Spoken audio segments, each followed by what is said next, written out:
Un pēdējais ir tas, kas ir, cik daudz man vajag to ūdeni padot. Viss ir ērti ērti novietots, lai viss ir pārskatāms. Un pēdējais, ko mēs piebraucam klāt mūsu tajā tehniskajā telpā, mūsu savākto ūdens, kas ir netierējis šeit. Pagaidām mums stāv dāvanāja klientam ķīmijas lādēšanas ierīce, tātad, lai mēs varam uzlādēt, un nolēšanas truba.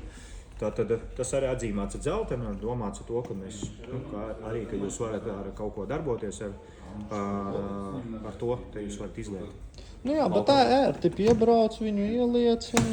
Šī mašīna, man personīgi ļoti patīk, šī mašīna jau nekas nav tāds, kā saka, ļoti digitalizēts uz visādiem sensoriņiem, tur visādi panelīši vēl kaut kas. Man liekas, tas īsti nav pat vajadzīgs. Ko vienkāršāk, jo labāk. Viņa tādā vienā modelī, nav tāda, ka lielāka, mazāka, tas ir, Šī mašīna? Jā.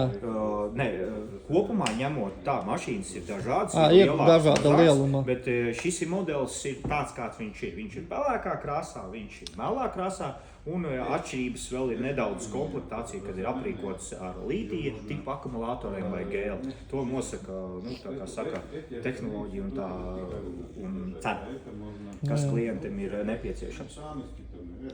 Tas tā lielos vilcienos. Jā, par mašīnu. Jā.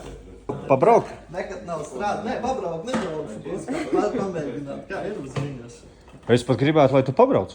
Pabraukt? Es varu pamēģināt. Slēdz iekšā? Atslēg? Atslēg.